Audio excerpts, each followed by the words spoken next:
Anas bin Malik radhiyallahu ta'ala anhu berkata, Jibril datang kepada Nabi SAW membawa cermin putih yang di tengahnya ada titik hitam. Maka Nabi SAW bertanya kepada Jibril, apakah cermin yang putih ini? Jadi satu hari Jibril datang kepada Nabi SAW bawa cermin putih. Cermin putih itulah di tengah-tengahnya ada titik hitam. Jadi Nabi tanya, yang putih itu apa benda? Jawab Jibril, ini hari Jumaat, dan titik hitam ini saat mustajab yang ada pada hari Jumaat.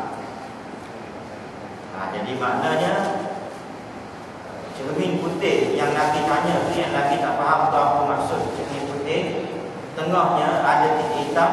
Maka Jibril menerangkan, cermin putih ni ialah hari Jumaat, titik hitam itu maknanya dalam hari Jumaat itu ada satu time, waktu yang kalau kita berdoa kepada Allah, Allah Ta'ala akan makbulkan doa kita.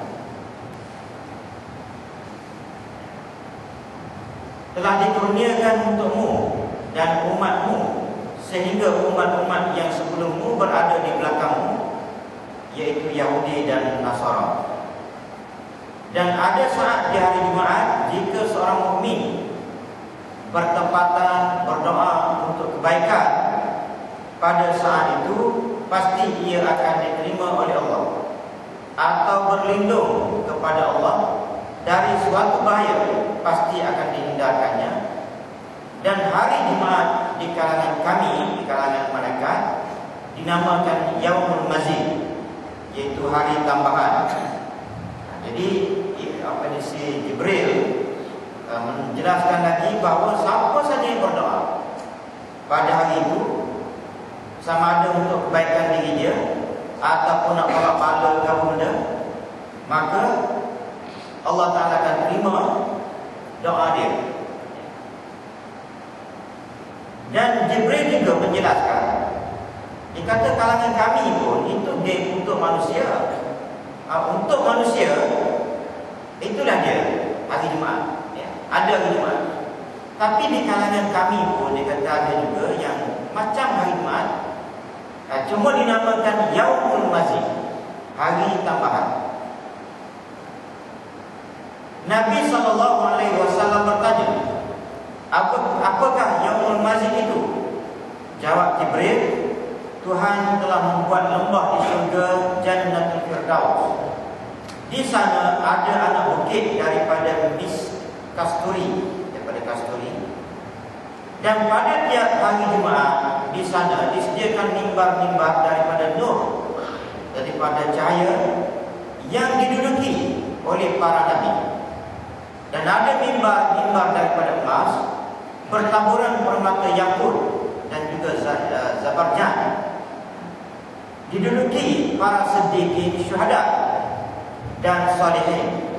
Sedang orang-orang ahli huraf yang berada dalam bilik syurga berada di belakang mereka di atas bukit kecil itu, berkumpul menghadap kepada Allah untuk memuji kepada Allah.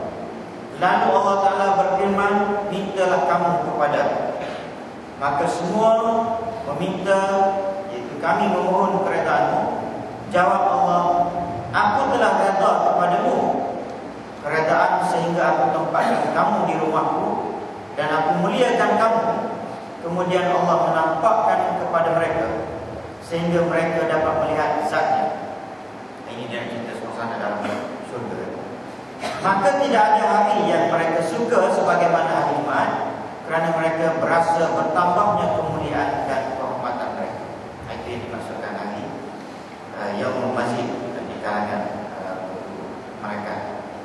Dalam riwayat lain, Allah menyuruh kepada malaikat, berikan makan kepada wakil.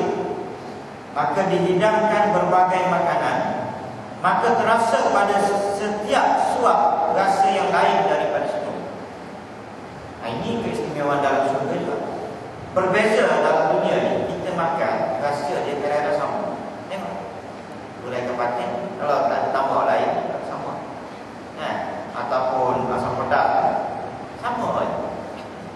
tak akan berubah kecuali kita campur lain pula berubah pula. Kalau tak campur lain ni, dia akan kekal dengan hasil. Tapi dalam surga sifat dia, makanan dia sekali rasa lain, nampak sama, bahkan lebih lazat. Sehingga bila selesai makan, diperintahkan oleh Allah, berikan minum kepada hamba-hamba. Maka diberi minuman yang dapat dirasakan kelazatannya pada setiap teguk. Dan ketika telah selesai, maka Tuhan berfirman, akulah Tuhanmu yang telah menepati janji yang aku janjikan kepada kamu, dan kini kamu boleh minta, nescaya aku akan berikan permintaan kamu. Jawab mereka, kami minta redha. Kami minta redha-Mu. 2-3 kali, minta 3 kali. Di dalam surga nanti tuan-tuan, tak ada benda yang ahli surga ni nak minta. Bila sebut aku minta redha-Mu tu, Allah Ta'ala tahu apa dia yang diminta, dia itu nak tengok Tuhan. Itu yang utama sekali. Selama ni macam orang tak ada mokok. Mokok ada tapi mokoknya tu dia serah dia kepada orang lain, saudara dia ke orang lain betul.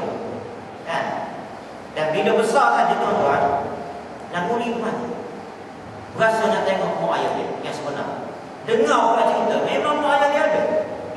Maka masa tu tuan-tuan dia akan mencari. Dan bila mencari, tiba-tiba jumpa. Masa tu baru tahu perasaan.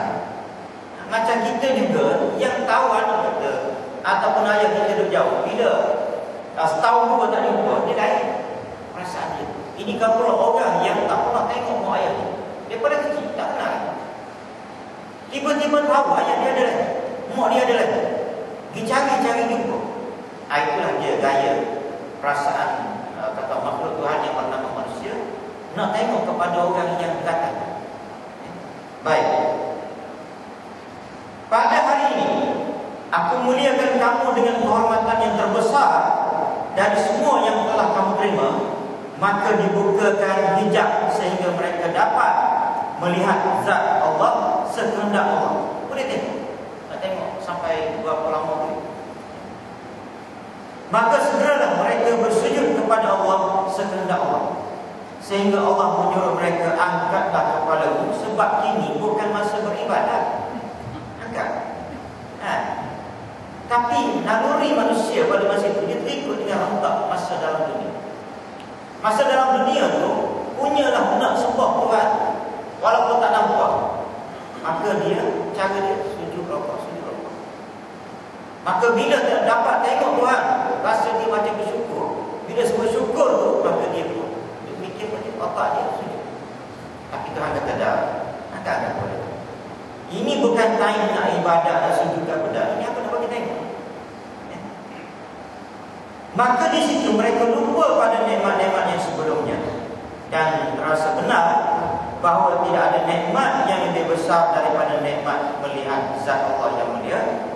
Kemudian mereka kembali, maka semerbak bau harum daripada bawah aras, daripada bukit kasturi yang putih, dan ditaburkan di atas kepala mereka, di atas ubun-ubun kuda mereka. Maka apabila mereka kembali kepada isteri-isterinya, terlihat bertambah indah lebih dari semula daripada sebelum ini ketika mereka meninggalkan mereka. Sehingga isteri-isteri mereka berkata, kamu kini lebih molek daripada biasa. Itu maknanya kita dah sebut semalam. Suasana dalam surga dia makin lama makin cantik. Abu Nais berkata, terbuka hijab berarti hijab yang menutupi mereka untuk melihat Allah. Itu yang dimaksudkan terbuka hijab. Dan erti melihat kepadanya, yakni melihat kebesaran yang belum pernah terlihat sebelum daripada ini. Kebesaran Tuhan. Ya. Macam orang di istana tuan. Di istana tu tengok sultan, tak tengok apa dah.